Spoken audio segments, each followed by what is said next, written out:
I'm Daniel Harrigus. For those who don't know me, I am the policy director at PRN.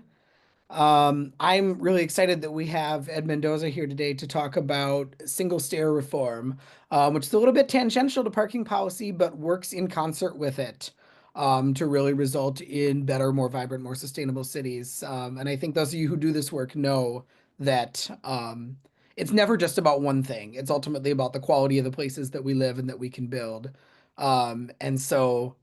I think there's a lot of interest among our audience for this sort of interdisciplinary conversation, and Ed is a fantastic speaker and really knowledgeable on these topics. So without further ado, um, Eduardo Mendoza is a research associate at the Metropolitan Abundance Project and California Yimby, where he serves as policy lead on sponsored legislation and leads the drafting of model housing policy.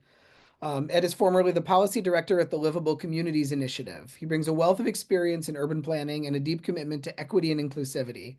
Based in Los Angeles, he has actively contributed to shaping cities that work for all residents, regardless of background. Eduardo serves on the board of Abundant Housing Los Angeles and formerly chaired Inclusive Santa Monica. His expertise is grounded in a master's degree in planning from USC's Price School of Public Policy.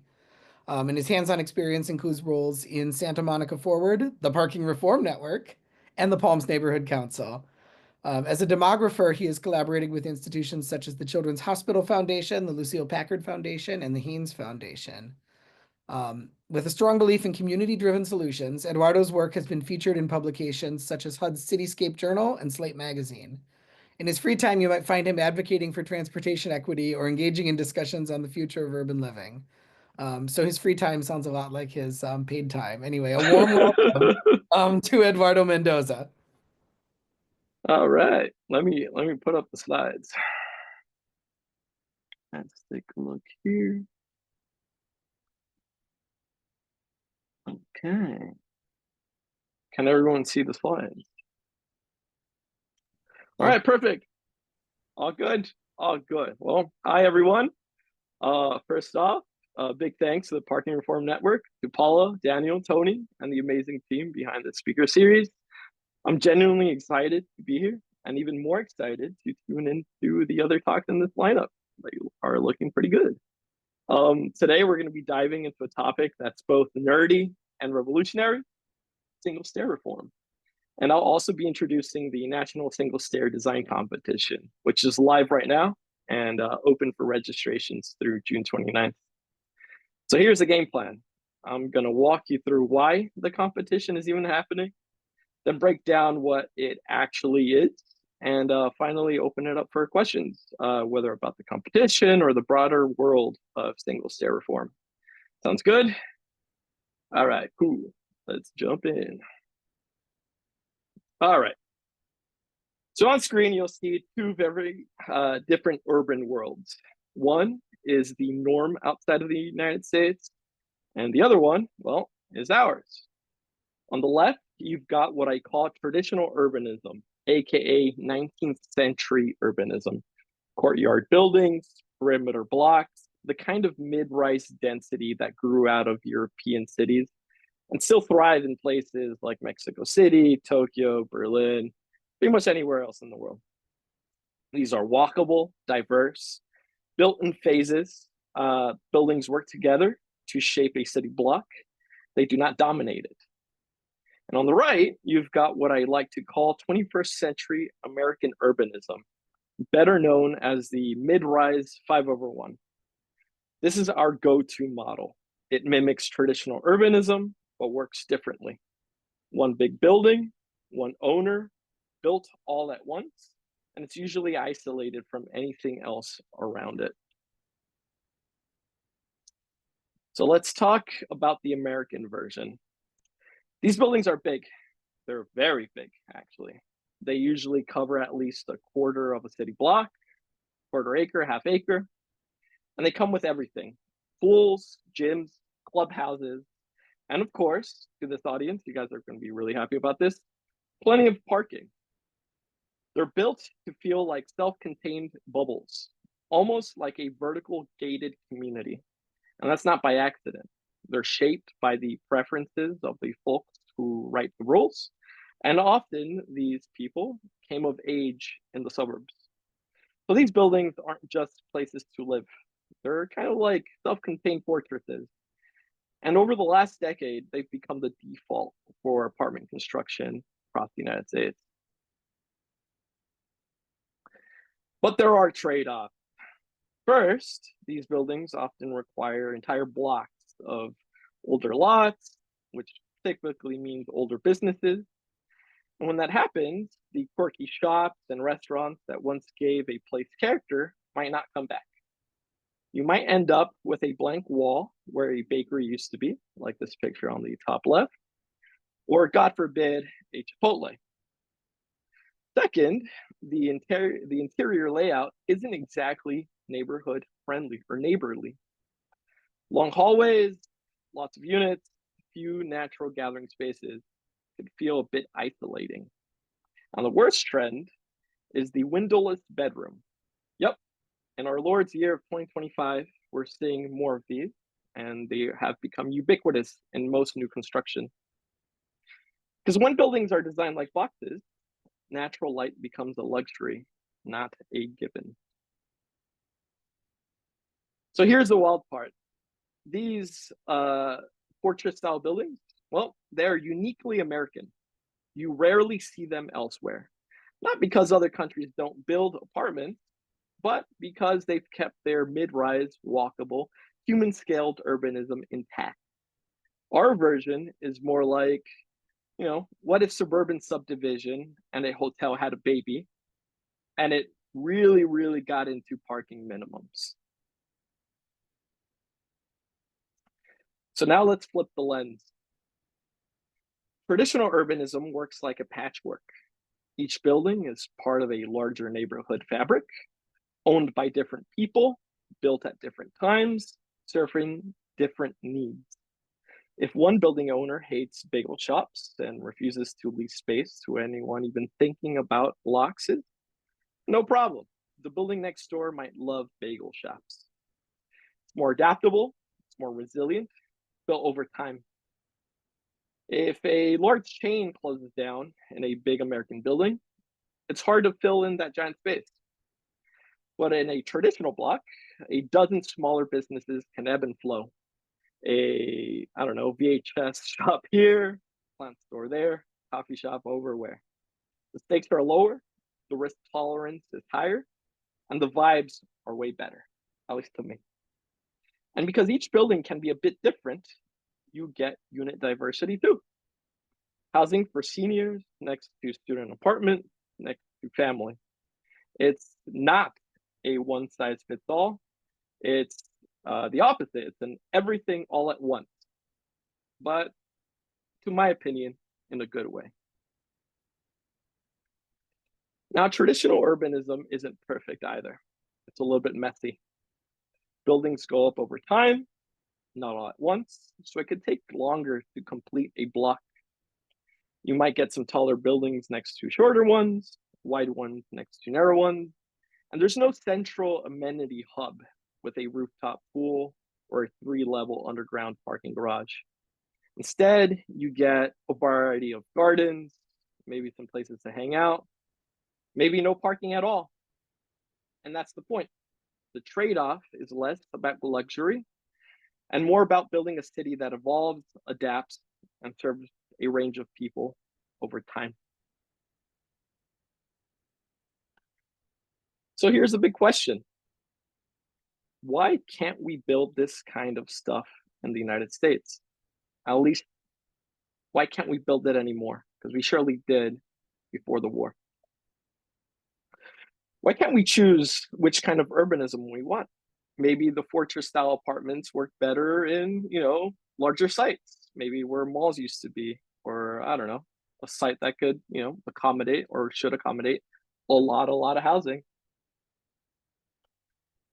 Well, a lot of it comes down to regulations. Zoning, land use, yes, but for the purpose of this conversation, building code. And that's what I'm here to talk about. One piece of the code in particular has made it nearly impossible to build traditional mid-rise housing in most of the country. Not about height limits or parking this time, though it's surely related. but it's about the humble staircase. So let's talk about point access block, or as the cool kid, that's me or us, call it single stair buildings. All right, so welcome to the good stuff. This is the point access block to the left, also known as a single stair layout. And it's in the heart of all traditional urbanism. One stair, one elevator, a small efficient core that serves a few units per floor. Simple, elegant, and get this, illegal in most of the United States for buildings over a few stories.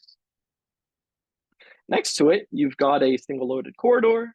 You've seen this one before at your favorite motel. All doors face one side and windows to the other. You can kind of see the layout here.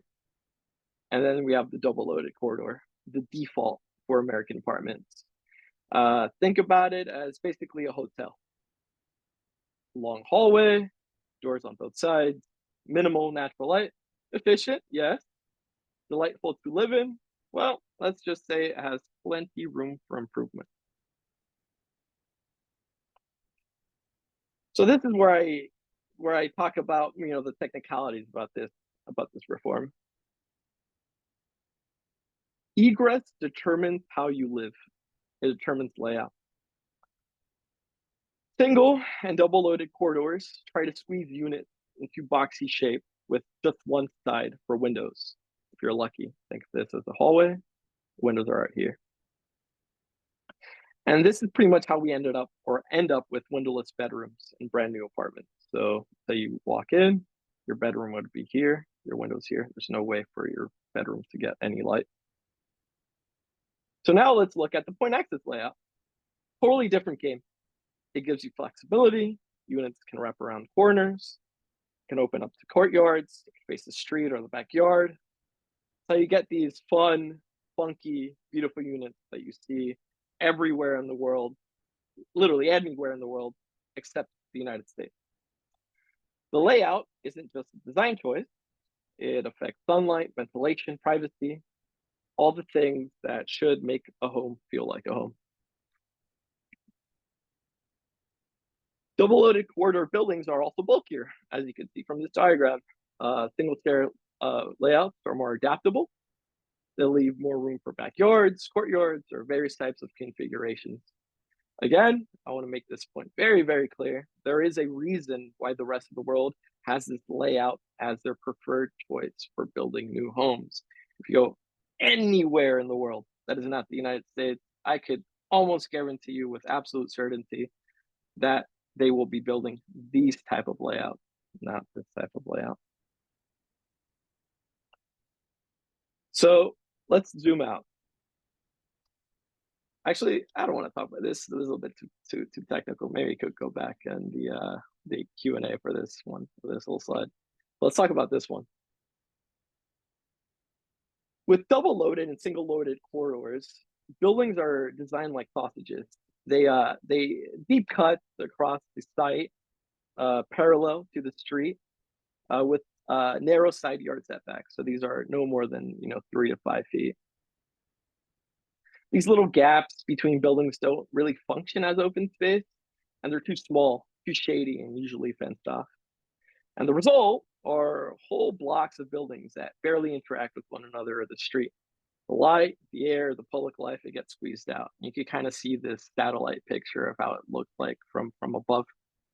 These type of buildings typically were okay to be built in the 1950s, 60s, 70s, or 80s. Because they were low rise, so you could get some light to your bottom unit. But now that we're building taller and that we've loosened up code, just imagine yourself on the 3rd floor of one of these buildings where you maybe get sunlight 1 hour out of the day. So I think this is one of the examples where zoning code and line use has outpaced our adoption and modification of building codes. Point access buildings, though, on the other hand, they kind of flip that layout. The narrow side of the building faces the street, and units are oriented front to back. And that creates space for courtyards, rear yards, and natural light where it matters.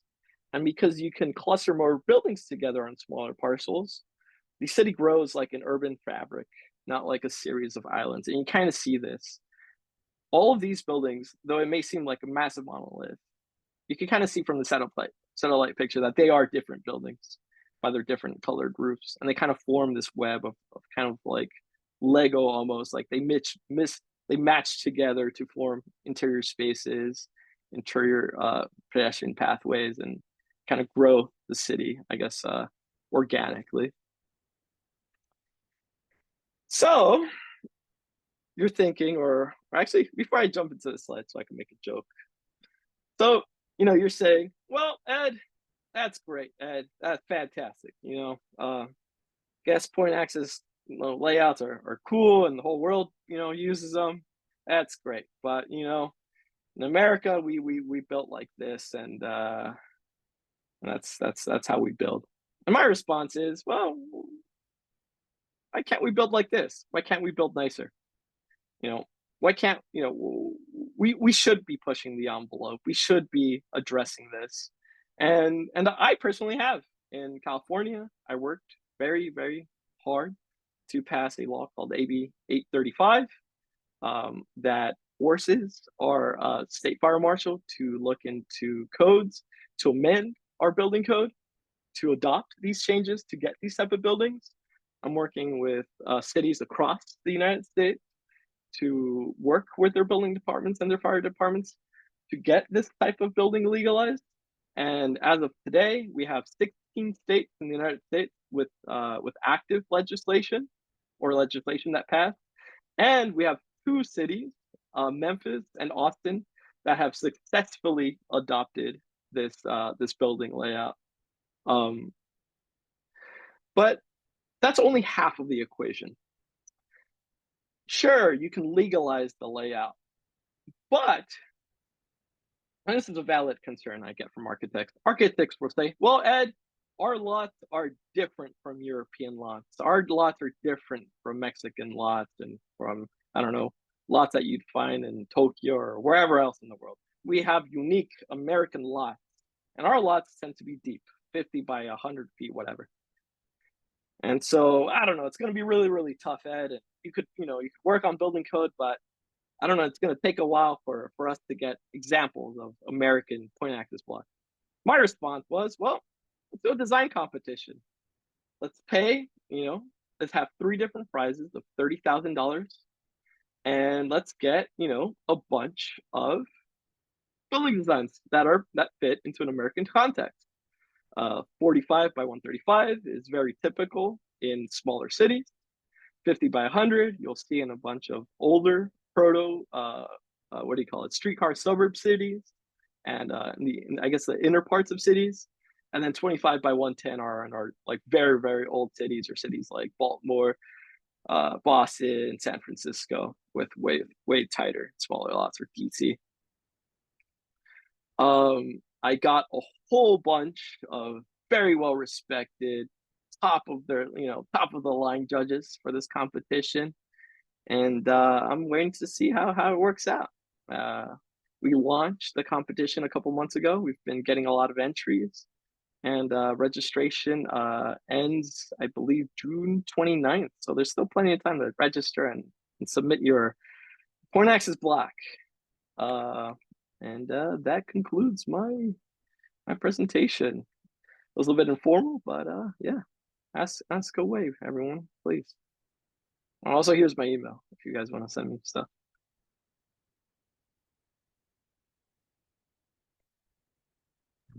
Thanks, Ed. That was great. Folks in attendance, feel free, please, to drop your questions into the chat. You can use the Zoom raise hand feature. We'll try to, get to them. I might have a couple here to lead us off. So yeah, in terms of you talked a little bit about Memphis and a couple trailblazing places that have undertaken these reforms.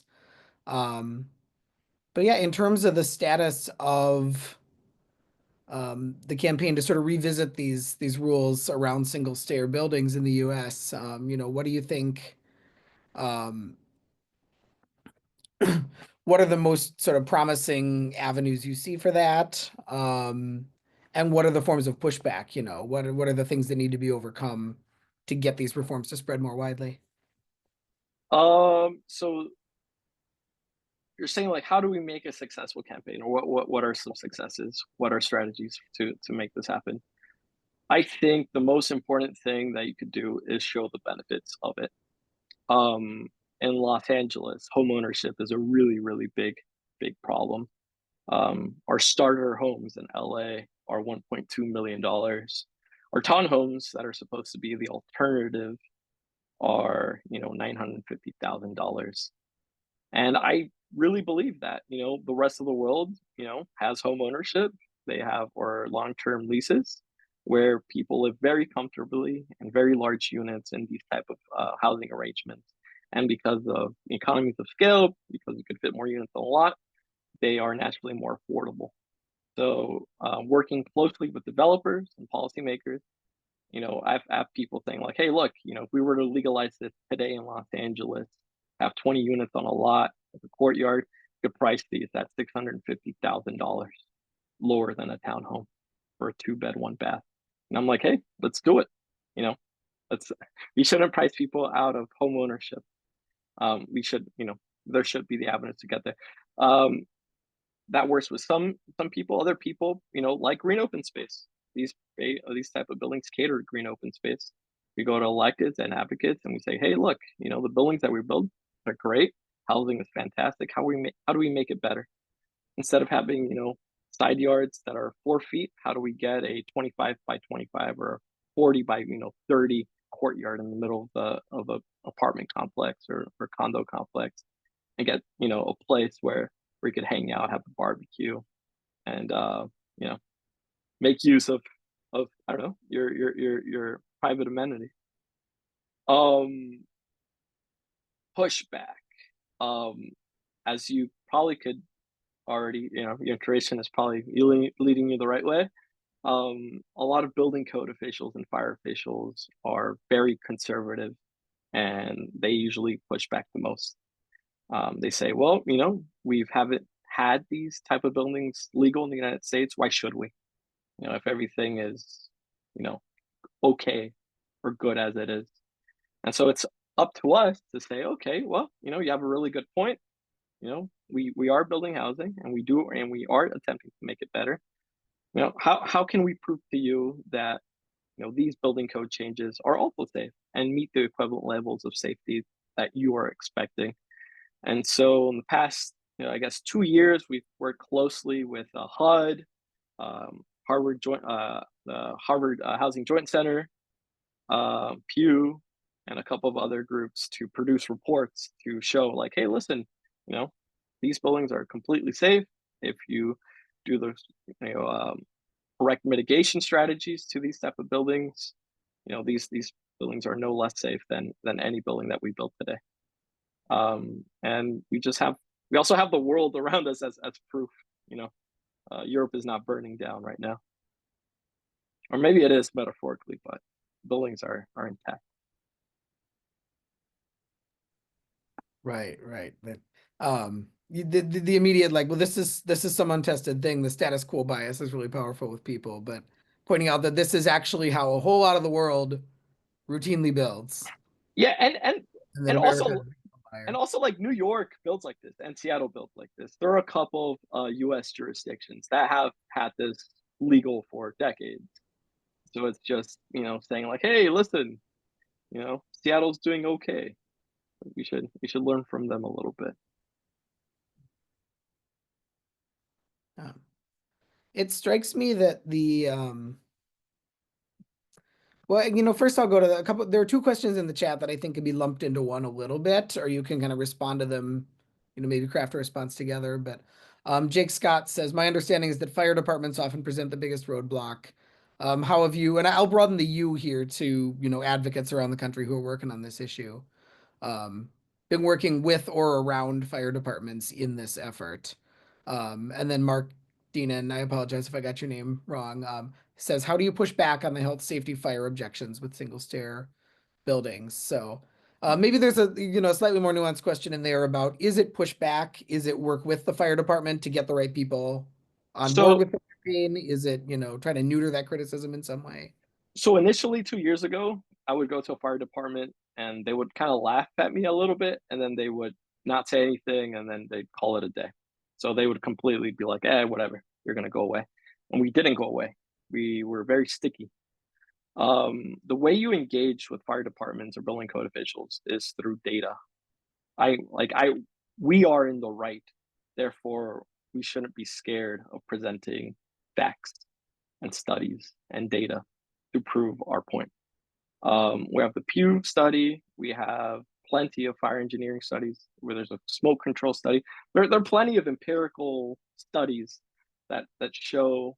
There's also a fire law study. There are plenty of studies that show that these buildings are safe when compared to existing buildings. Actually, we have some studies that say these buildings are safer than existing buildings. And so, whenever you go into any forum, you should always allow facts to speak for themselves. That being said, sometimes people are extra, I guess, hard headed and say, "Well, I don't care about this, and fire works differently in Washington than it does in Oregon, or whatever." Right? So that I don't know. You got to frame it in a way that, like, we live in a democracy. You are even though they are very important stakeholders to this conversation, they're not the only stakeholders to this conversation. I never like using this point, but I'll use this point with y'all, because this is a friendly crowd. And also don't use this point because it never works. But we allow cars on our street, to go 50 miles an hour. That is infinitely more dangerous than a single stair building. We allow, I don't know, sidewalks without bollards. Infinitely more, probability that you're going to get hit by an object or something. I think there was a study that we also do not like talking about that said that you're more likely to get hit by a fire truck, like a random fire truck in your life, than you are to be a casualty of a single stair building. So, like, if we were actually looking at like probabilities of something bad happening to you in a modern code single stair building are exceptionally low. I think there have been maybe 2 fatalities in a single stair building because of fire in the last, like, I don't know, 3 decades, and both were not due to the stair. There are internal fires within the units. Um, I don't know. I don't know what else to say on that point. In terms of sort of the pathway to making these changes happen, I mean, it strikes me that with parking reform, the path is kind of intuitive. It's not so opaque to lay people. If I want the parking code in my city changed, I can lobby my city council, and if enough of them are convinced, they will say, now there's no parking mandate for small businesses, for residences under whatever. And then, like, I mean, it's pretty much plain English. And there's some work then that the planning department has to do to actually write the ordinance and put it in the zoning code. But essentially, like, your local legislators, your state legislators can make that change. Um, Building codes are a little bit different. So what do advocates need to know about the process by which building codes are actually written and revised in order to be effective on this issue?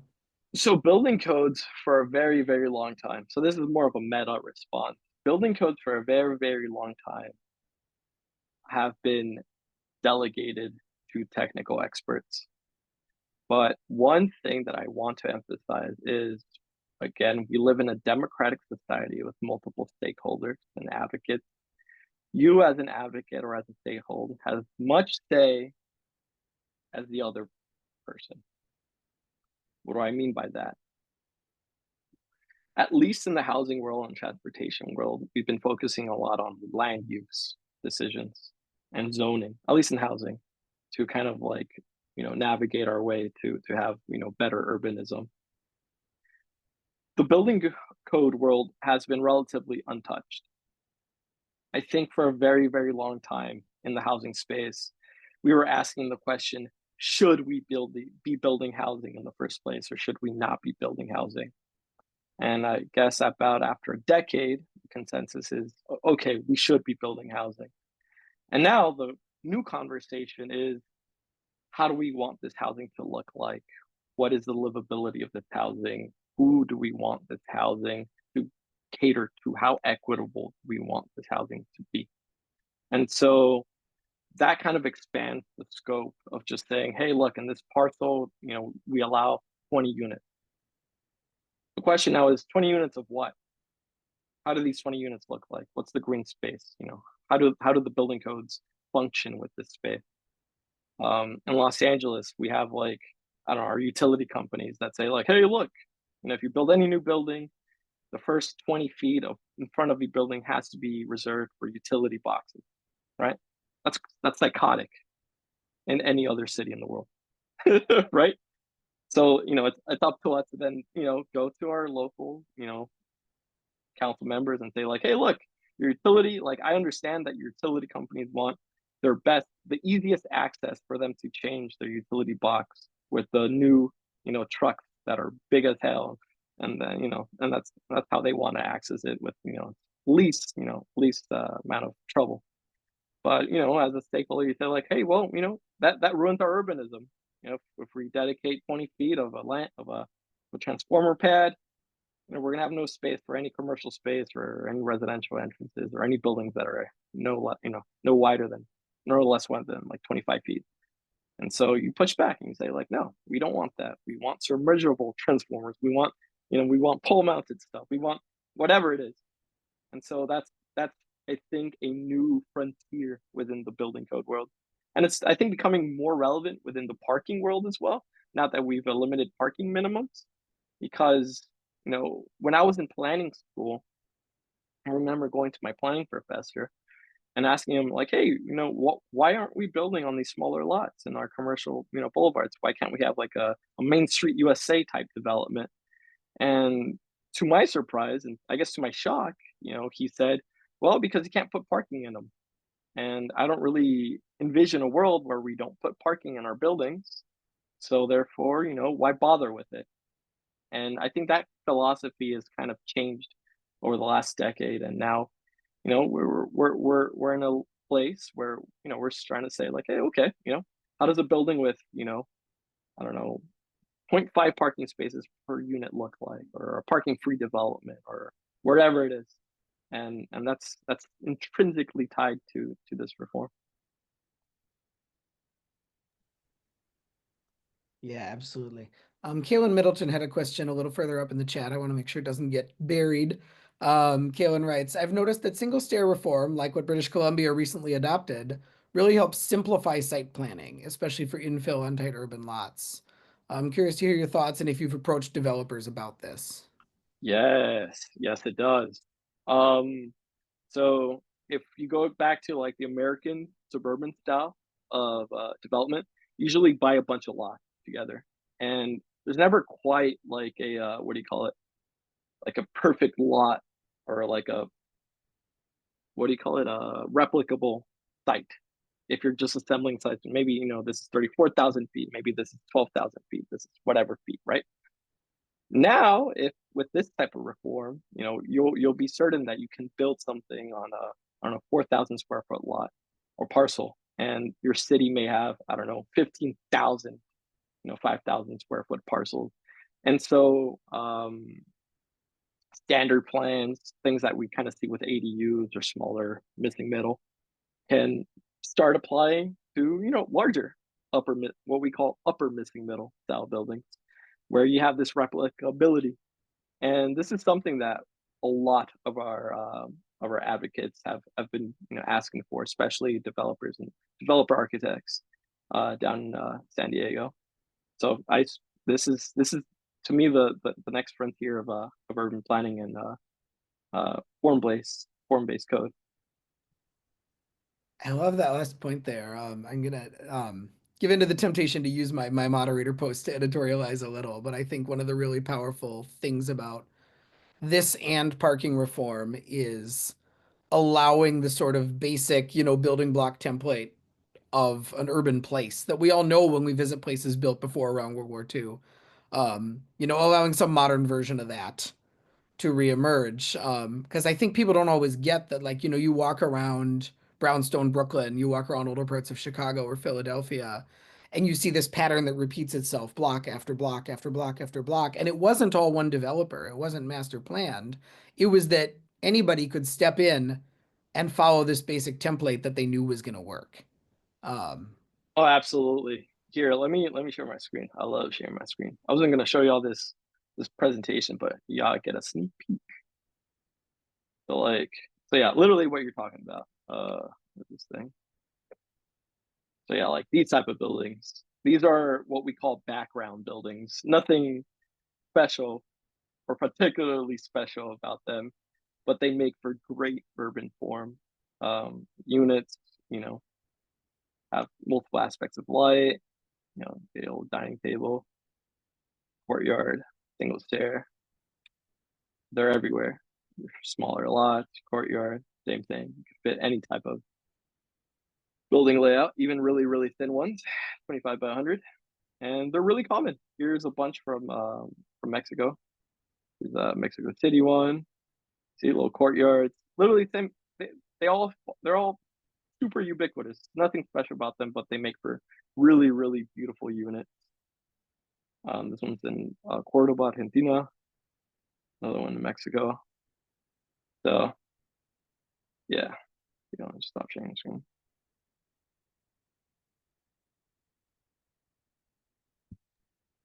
Yeah, love it. I see another question in the chat here from Vinny Black, who writes, I live in a suburban college town that's fully car dependent. Are stairways and parking why I see almost exclusively the same design repeated, or are there other factors at play? And he'll Absolutely. Yep. So yes, the 5/1. These type of buildings. This one might be a single stair building, but a suburban style single stair building. That's why when I mentioned like once if we unlock the code, the building code, also important to emphasize the building design standards, how we want these buildings to function within our urban environment. Um, but yeah, the question is, do we see monotony with the building code that we have today? Absolutely. But it's more of, we've perfected this type of building style. And because it's a larger type of building style, so like you need a larger company to finance it. Banks have certain ways of saying like, hey, look, we want this product, replicable. So a 5/1 or American style fortress building in LA will look exactly the same as one in Atlanta, as one in, I don't know, Washington, one in wherever in the country. I think one term you hear a lot when you talk to developers, or a catchphrase that you hear a lot is form follows finance. So there are these commonplace codes that stipulate certain things that kind of drive the building to be designed a certain way. Ed already explained that with the double loading corridor and all of that. But there's also um, the lending for the sort of monoculture building products that you see in the US, whether it's suburban detached single family homes or whether it's the 5/1 apartment kind of model. The lending is so centralized, and banks are always risk averse. And so there comes a lot of pressure from the financing side too. Yeah, to just be like, Yeah, we know we can take this design and we can transplant it to Atlanta, to Boston, to Los Angeles, to wherever, and like they see that as a feature, not a bug. yeah, which is to me an extremely exciting thing about single stair buildings because they are so successful in other places in the world. I believe that once we get it right, the economic model that works in Chile and works in Switzerland is going to work just as well here in the United States. When I talk to developers about these type of buildings and the possibilities for sale versions of these buildings, their lights, their eyes light up. Um, there's a I should send you or maybe after this, or we could send everyone an email. The Harvard Joint Center. They made a report on single stair that kind of talks about how in the United States we've kind of stopped building the two bed, one bath unit.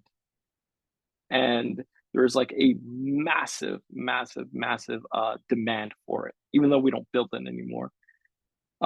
And this, I guess, this building typology may be the what do you call it, the catalyst to have more of these type of buildings. But like I saw in the chat what Jake said, like, yeah, it's about financing too. It's about other factors that are not only single stair or parking reform. That's why we're also working on condo liability, reform, pre-sale reform. We're working on a number of things to create this concoction that will get us the beautiful places that we deserve. It's a long road ahead. If you imagine like a door that's locked with a series of like parallel deadbolts, like 6 of them, 8 of them, you want to open that door, you got to unlock all of the locks, and so you get this pushback that's like, well, this is an arcane detail of the building code. How could it really be the thing that is going to unlock abundant incremental housing, infill business, beautiful buildings in our cities? And like, it's not the thing. Parking reform isn't the thing. They are all these different barriers. So like, I feel like for the advocate, start unlocking those deadbolts. Find the thing that you want to geek out about. Is it parking? Is it single stair? Is it elevators? Is it, and get enough of those locks unlocked and free up developers and architects and urban designers to do the work of figuring out what are the templates that are going to work in 21st century America. Like, what are the things that we can start replicating again and again to build great places? 100%. And it's like it's an all of us effort, and it sucks because we wish we could get it now, but it's something we have to fight for. And if it were that easy, we would have already had it. So it's up to us to get us there. But I'm really optimistic. I mean, 2 years ago we were being laughed out of offices, and look at us now. I mean, it's like a nationwide issue now, and it's kind of spreading. And so, first it's this reform, then we're gonna keep on fighting. That feels like a great closing note. Anybody else? I mean, I don't know officially if this is 45 minutes or what our time frame, what we said it was. Paula, I see you shaking your head. Yeah, we can get a bit long if someone has another question or something. Yeah, I'm also free till like 1, so ask away. Like I have nothing else to do. What's your advice to an advocate who wants to get involved in this issue, who doesn't have either the wonky deep building code knowledge, isn't a developer or connected with developers? What's the way to get So for figure single out stair where yeah, sorry, go ahead. so for single stair reform in particular, I work with a very close friend of mine. His name's Stephen Smith. He works for the Center of Building of North America. Uh, if you could put on the chat, Center for Building North America. Yeah, here we go. Reach out to them. Once you reach out to them, it kind of like a network. You'll get a whole bunch of resources. There are hundreds of us. It started off with like literally 3 of us. Now there are hundreds. We have fire chiefs, fire engineers, we have architects, developers. We have everybody, and so this is a winning fight. Mark, and then city council. I think it would be useful starter package information. Yeah, we also have that. So if you could give me, if you send me an email, I could forward you all of that. Right here, here's my email in the chat.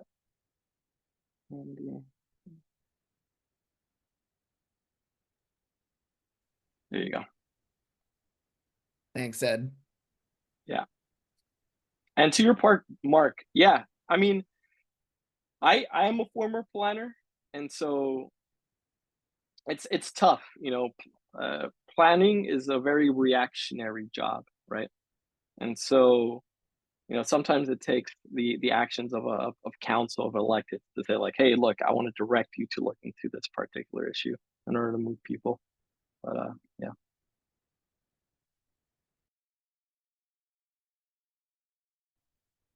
Right. One thing I'd emphasize here, and I think we saw this in the presentation you gave, Ed, the role of storytelling and making it real and visual for people. That's true with parking reform. Talking about codes and quota levels, man, like that's arcane to people. But this building looks really nice, doesn't it? You can't build it. Why can't we have this? So much of, I think, parking advocacy, but also the single stair, just in general, advocating for better places. You got to show people, lead them along that story of why can't we have nice things, and what do we have to do to have nice things. And that's true with the technical people as well. That's true with the planners, is they gotta. It's a risk averse job. It's an exhausting job. They often, you want somebody to go out on a limb for something, show them why it's worth fighting for. Absolutely. Also, let me plug the single stair design competition. So I want to have like an infinite amount of examples of these type of buildings in the North American context. So everyone on this call, if you know any architect or if you want to do it yourself, check out the design competition. We bought singlestair.com. Just log in and register or share it with people if you want, any media toolkits, let me know. Happy to share.